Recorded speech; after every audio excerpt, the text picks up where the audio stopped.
Hey everyone, welcome to my channel. Today in this video, I'm going to analyze the last unit of the block, Unit 4, The Temptation of Karna from the Udyog Parv.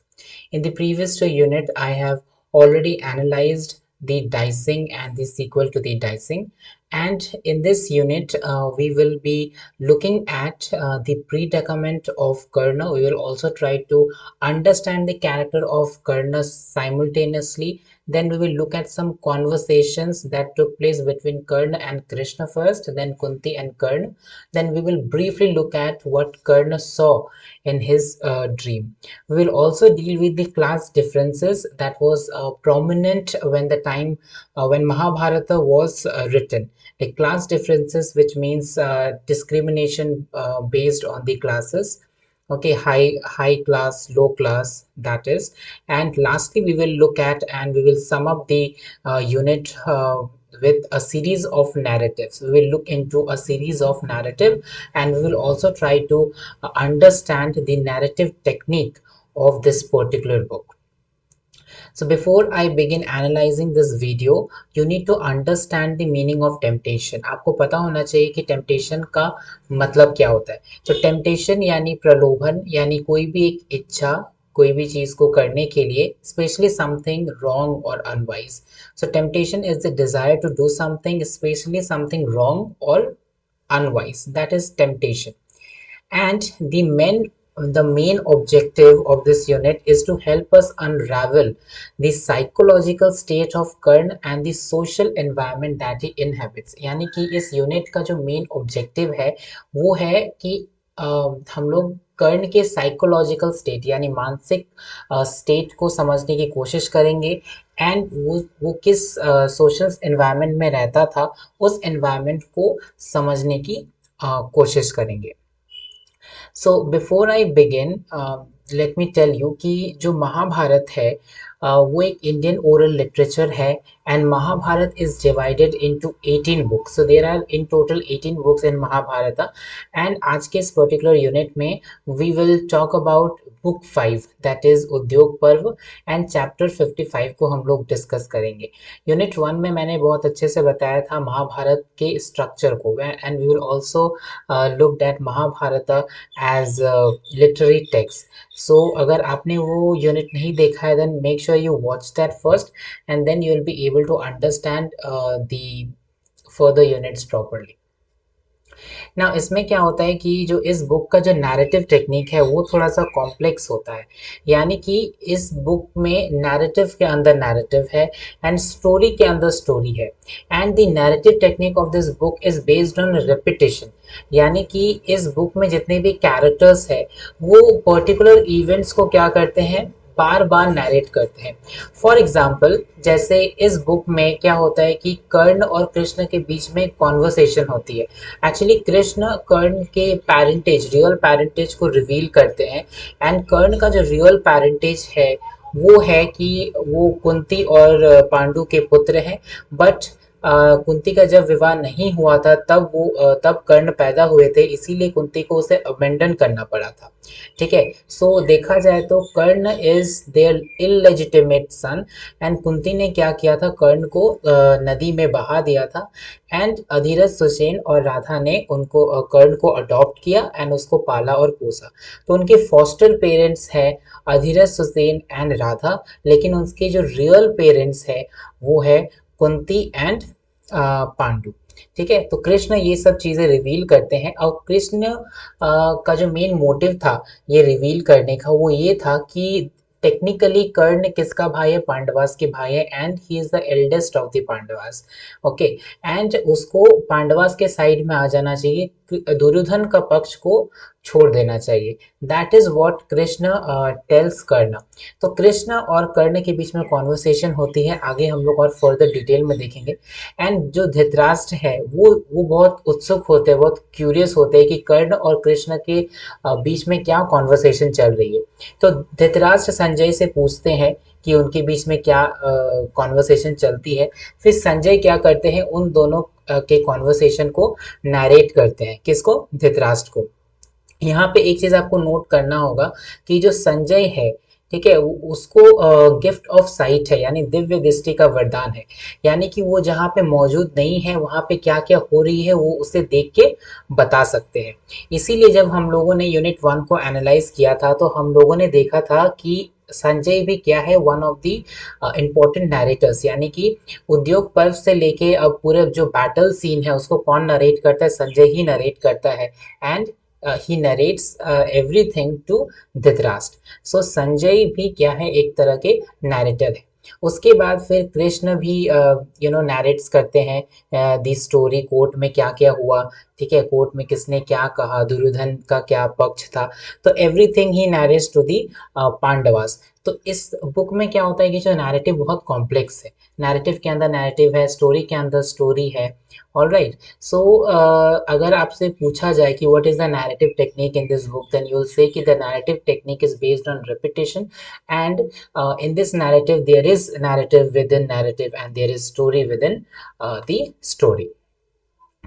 Okay, so next we will try to understand the character of Karna. अब हम लोग यहाँ पे कर्ण के character को समझने की कोशिश करेंगे। So as I just told you कि कर्ण का जो रियल पेरेंटेज है, यानी रियल पेरेंट्स कौन कौन है, कुंती और पांडु, लेकिन ये उसको बहुत बाद में पता चलती है एक्चुअली। लेकिन इनके जो फॉस्टर पेरेंट्स है वो कौन है, अधिरथ, सुसेन एंड राधा।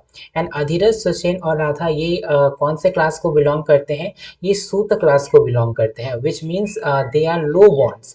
तो देखा जाए तो Karna was deprived of every opportunity that he was suppose to get. यानी कि मैंने जैसे बोला कि उस टाइम पे जब महाभारत लिखा जा रहा था तो क्लास डिफरेंसेस बहुत ज़्यादा थी, यानी क्लास के बेसिस पे डिस्क्रिमिनेशन बहुत ज़्यादा होती थी। तो कर्ण एक्चुअली, उसको आर्चरी बहुत ज़्यादा पसंद थी, वो एक्चुअली धनुर्विद्या सीखना चाहते थे। तो वो पहले गुरु द्रोण के पास गए, लेकिन गुरु द्रोण ने उसे सिखाने से मना कर दिया, because he was a Suta, he was a low born. ठीक है, फिर लास्ट में वो क्या करते हैं, परशुराम के पास जाते हैं, लेकिन वो अपनी आइडेंटिटी को रिवील नहीं करते कि वो सूत है, लेकिन वो ये कहते हैं कि वो क्या है, ब्राह्मण है। ठीक है, तो इस तरह से उन्होंने आर्चरी सीखा। तो देखा जाए तो इस क्लास डिफरेंस के वजह से, और लो बॉर्न को पहले बहुत स्ट्रगल करना पड़ता था, एंड बहुत इंसल्ट्स का सामना भी करना पड़ता था। तो जिसकी वजह से उसका जो कैरेक्टर था वो बहुत ज़्यादा बिटर हो गया था। एंड एक जन था, दैट इज अर्जुना, उससे वो बहुत ही ज़्यादा मैलिस बियर करता था in his heart, because Arjun भी एक आर्चर था एंड कर्ण भी एक आर्चर था।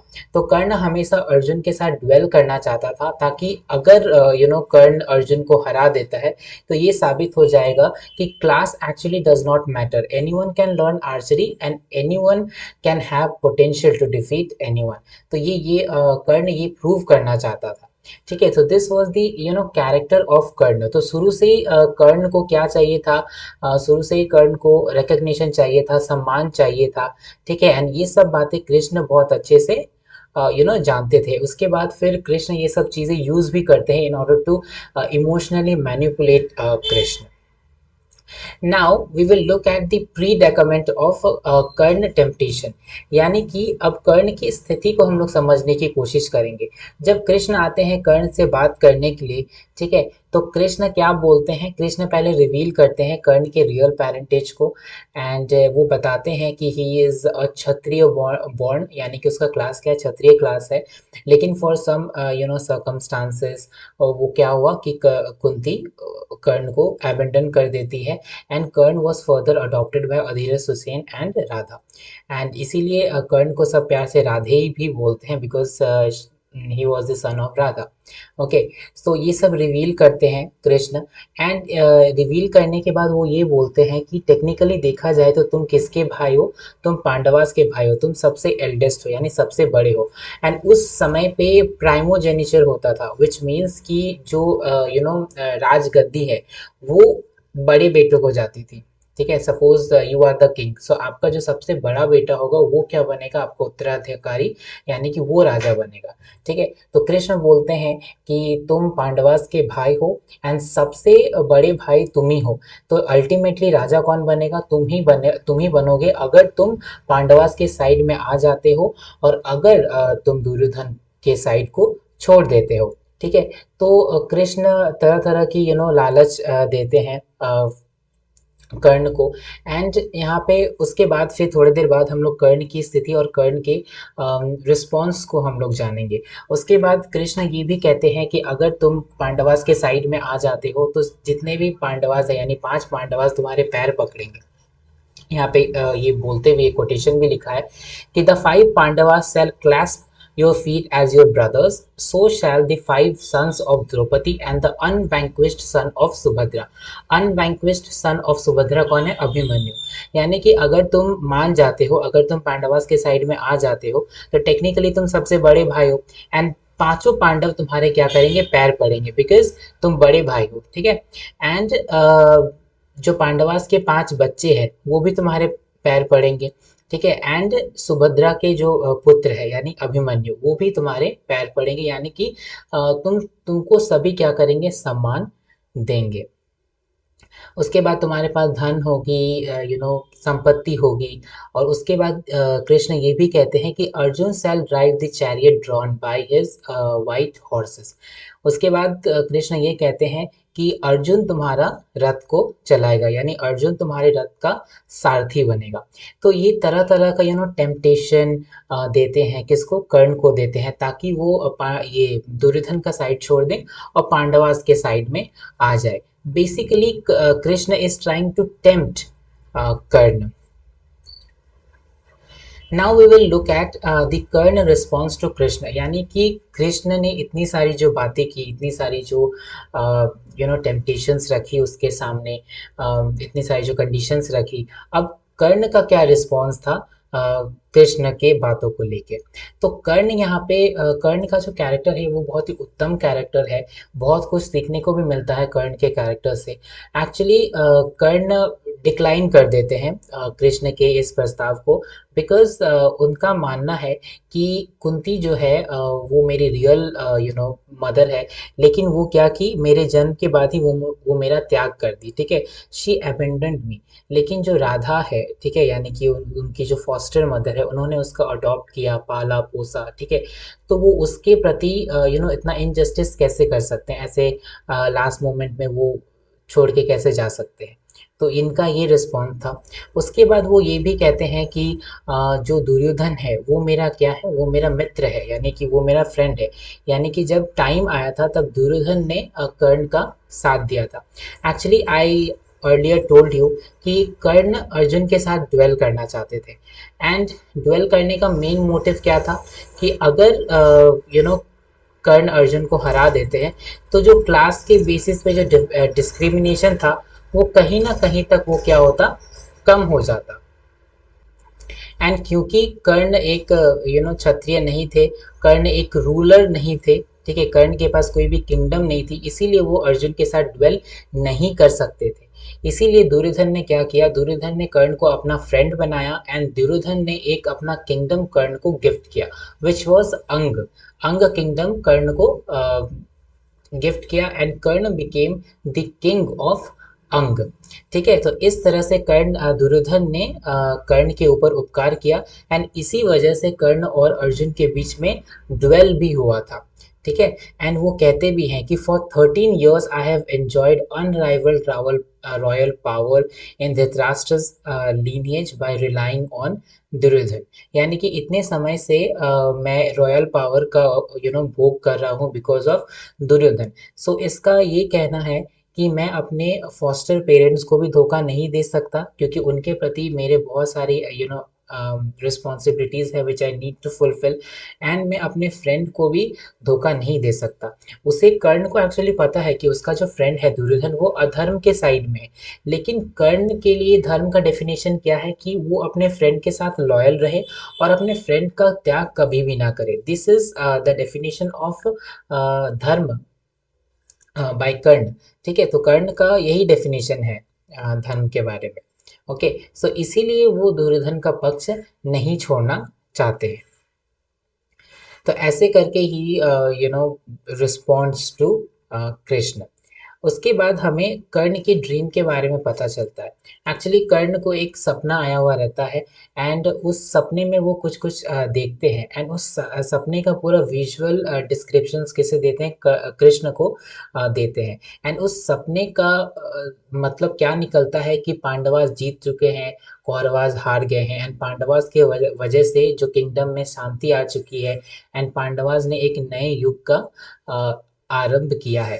तो उसके सपने से कर्ण के सपने से ये मतलब निकलता है। तो कर्ण ने क्या सपना देखा था, तो इस कोटेशंस में उन्होंने पूरा मेंशन किया, पूरा विजुअल डिस्क्रिप्शन दिया है। वो पहले कहते हैं कि I saw Yudhishthira and his brothers ascend to a thousand pillar palace wearing white turbans and white robes. They all had beautiful stools.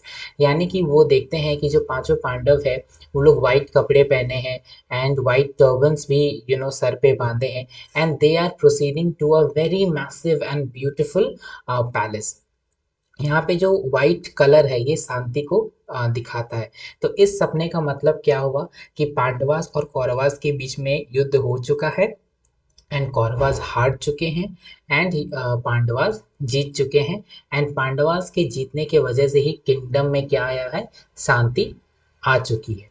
सो कर्ण अपनी ड्रीम का विजुअल डिस्क्रिप्शन कृष्ण को देते हैं एंड उससे यही कंक्लूजन निकलता है कि Pandavas will eventually win the war if it takes place. And Karna को ये भी पता है कि अगर वो दुर्योधन के साइड से युद्ध को लड़ते हैं तो कर्ण का भी क्या होगा, वध होगा, यानी कर्ण विल श्योरली बी किल्ड। ये उनको पता है। उसके बाद में भी वो दुर्योधन का साथ नहीं छोड़ते because he is being loyal to his friend Duryodhan. Now we will look at the conversation that took place between Kunti and Karna. पहले कृष्ण आते हैं कर्ण से बात करने के लिए ताकि कर्ण दुर्योधन का साइड छोड़ दे एंड पांडवास के साइड में आ जाए एंड उसके बाद कुंती आती है कर्ण को मनाने के लिए, कर्ण से बात करने के लिए ताकि कर्ण दुर्योधन का साइड छोड़ दे और पांडवास के साइड में आ जाए। तो basically both are trying to manipulate और टेम्प्ट कर्ण। यहाँ पे हम लोग एक चीज़ नोटिस करेंगे कि महाभारत में जितनी भी वुमेन है, जितनी भी औरतें हैं, they are well educated and they know their dharma very well. ठीक है, वो लोग वेल एजुकेटेड हैं, they are rational, they are reasonable also. जैसे कि यूनिट थर्ड में भी हम लोगों ने देखा था कि धृतराष्ट्र एक राजा है लेकिन बहुत ही अनरीजनेबली वो एक्ट करते हैं। उनकी जो थिंकिंग है वो रैशनल नहीं है और वो अपने बेटे के प्यार में इतने अंधे हैं कि उसका सारा कहा मान्य कर देते हैं। सेकंड गेम ऑफ डाइस के लिए भी परमिशन दे देते हैं। So king was not acting rationally लेकिन Gandhari was acting rationally. Gandhari ने धृतराष्ट्र को बहुत ज़्यादा समझाया कि दुर्योधन की बात ना माने बिकॉज वो तो बच्चा है, वो तो उसका जो मन होगा वो तो बोलेगा ही इज़ अनटॉट। ओके, वो कहती हैं।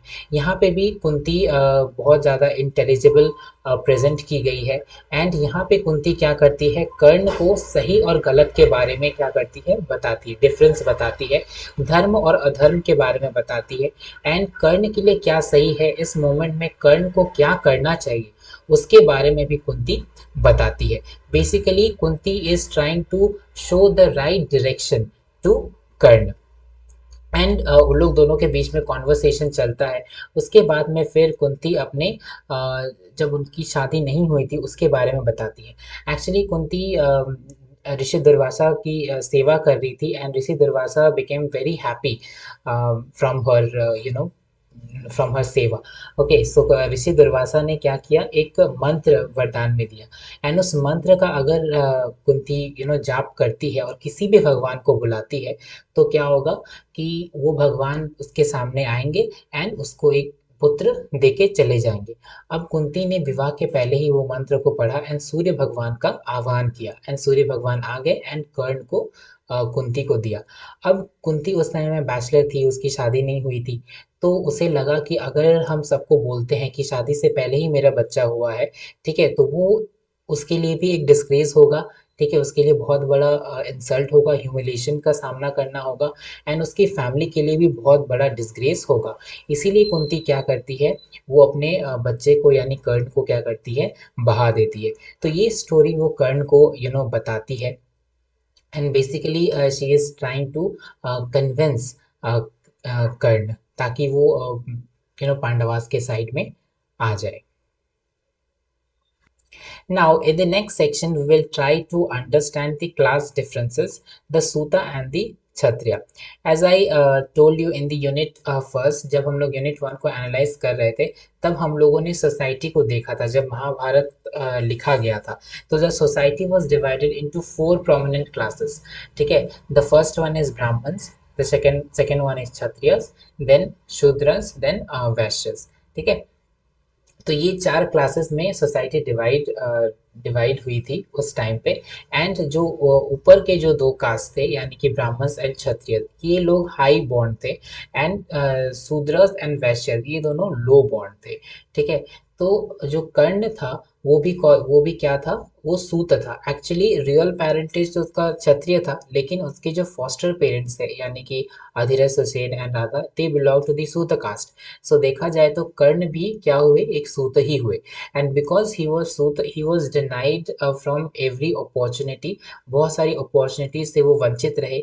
एंड जब वो गुरु द्रोण के पास जाते हैं आर्चरी सीखने के लिए, तो गुरु द्रोण सिखाने से मना कर देते हैं because he belong to the Suta cast.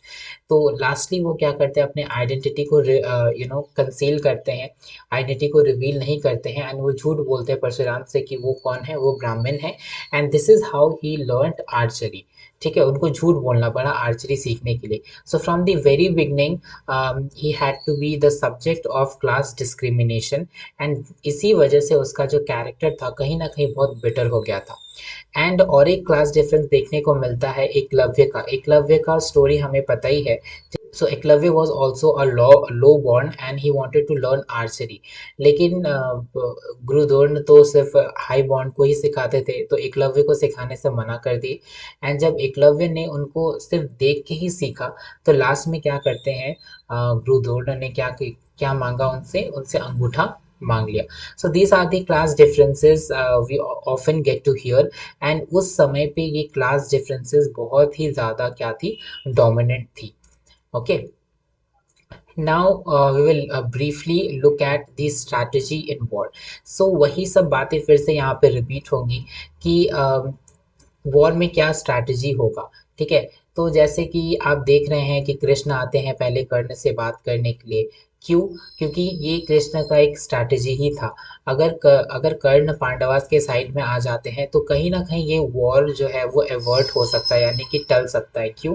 Because Duryodhan is not that competent. Duryodhan के अंदर इतनी पोटेंशियल नहीं है कि वो इतना बड़ा वॉर करे। ठीक है, he is actually very fearful. लेकिन उसके साइड में बहुत बड़े बड़े महारथी है, जैसे गुरुद्रोण है, भीष्म है, कर्ण है। इनकी ही वजह से वो इतने मतलब कूद रहे हैं कि हाँ हम वॉर करेंगे एंड ऑल दैट। सो कृष्ण क्या चाहते हैं कि कर्ण अगर पांडवास के साइड में आ जाए तो उसकी कॉन्फिडेंस थोड़ी सी कम हो जाएगी एंड वो वॉर को टाल देंगे। तो ये उनकी स्ट्रैटेजी थी। तो बेसिकली इसमें वही सब बातें रिपीट हुई हैं जो हम लोग अभी पढ़े हैं। So you give it a reading, and if you face any problem, then please mention it in the comment section below. Okay. Now we will look at a series of narratives, यानी कि अब हम लोग एक series of narratives को देखेंगे। So अब यहाँ पे हम लोग को पता चलेगा कि इस book का जो narrative technique है वो बहुत ही ज़्यादा क्या है, complex है। But every narrative and every story is intertwined with the other. Every narrative, every story क्या है, एक दूसरे से कनेक्टेड है। ओके, एंड अगर पूछा जाए कि इस बुक का नैरेटिव टेक्निक क्या है, सो इस बुक का narrative technique is based on repetition, यानी कि रेपिटेशन पे बेस्ड है। यानी कि इस बुक में जितने भी कैरेक्टर्स हैं वो एक ही इवेंट्स को बार बार क्या करते हैं, दोहराते हैं, बार बार बोलते हैं, तो रिपीट बहुत ज़्यादा होता है। एंड आप जब ये यूनिट पढ़ेंगे, and actually when I was reading this unit, तो मुझे भी ये लग रहा था कि बहुत सारी चीज़ें बार बार रिपीट हो रही है। ठीक है, तो इस बुक का नैरेटिव टेक्निक ही है रिपीटेशन। जैसे कि सबसे पहले किसके बीच में नैरेटिव होती है, नरेशन होती है, सॉरी कॉन्वर्सेशन होती है, कृष्ण और कर्ण के बीच में होती है ना। उसको अब सुनना कौन चाहता है, धृतराष्ट्र सुनना चाहते हैं। अब धृतराष्ट्र को कौन नरेट करता है? संजय नरेट करते हैं। उसके बाद फिर कृष्ण हस्तिनापुर के कोर्ट में जाते हैं। देखिए, जब भी वॉर होता है तो हर एक पॉसिबल स्टेप लिया जाता है कि वॉर ना हो, बिकॉज वॉर के बाद क्या डिस्ट्रक्शंस होती है, क्या प्रॉब्लम्स का फेस करना पड़ता है, यू ऑल्सो नो दैट। तो पांडवास भी चाहते थे कि ये वॉर ना हो, इसीलिए उन्होंने ये प्रस्ताव रखा था फ्रॉम धृतराष्ट्र कि अगर उनको 5 गांवों पे इंडिपेंडेंट रूल मिल जाता है तो वो ये वॉर नहीं करेंगे, ठीक है। लेकिन उनको ये नहीं दिया जाता, जिसकी वजह से वो लोग वॉर करते हैं। तो कृष्ण शांति प्रस्ताव लेके जाते हैं हस्तिनापुर के सभा में, कोर्ट में। तो वहां पे बहुत सारे ऐसे लोग थे जो दुर्योधन को मना कर रहे थे कि तुम ये वॉर मत करो। जैसे गुरुद्रोण मना कर रहे थे, ठीक है, भीष्म मना कर रहे थे, गांधारी थी, धृतराष्ट्र हिमसेल्फ, वो सब कोई क्या कर रहे थे? मना कर रहे थे। अब दुर्योधन किसी की बात नहीं मानता है। एंड उसके बाद क्या होता है कि वॉर तो होता ही है कुरुक्षेत्र में। लेकिन अब पांडवास को जानने में बहुत ज्यादा उत्सुकता होती है कि उस कोर्ट में किसने क्या क्या कहा। अब कृष्ण क्या नैरेटर बन जाते हैं, कृष्ण नैरेटर बन जाते हैं एंड सभी के नैरेटिव्स को क्या करते हैं फिर? नैरेट करते हैं।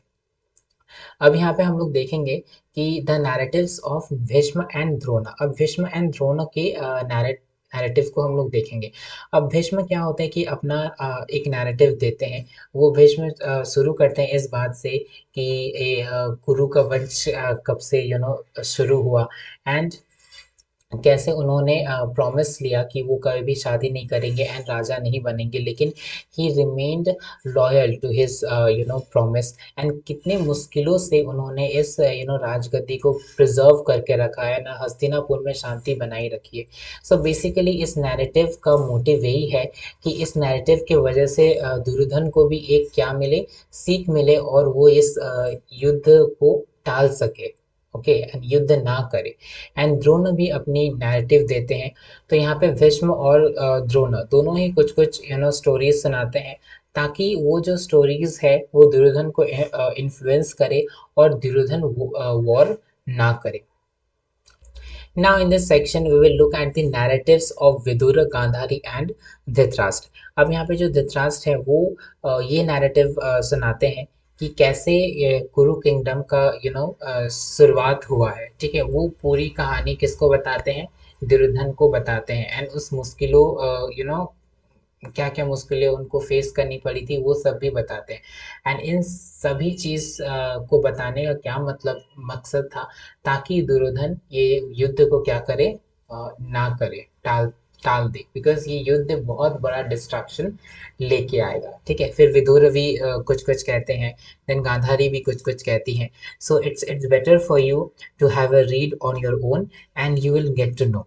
ओके, बेसिकली इन नैरेटिव्स का मोटिव वही है, to influence Duryodhan from not waging the war. Okay, and this is how this unit came to an end. And if you face any problem, then please let me know in the comment section below, and I will surely address them. And I really hope that you have understood the entire unit very well. So please, if you like this video, then please give it a like and do subscribe to my channel. It will help me making more and more videos for you guys. Thank you for watching.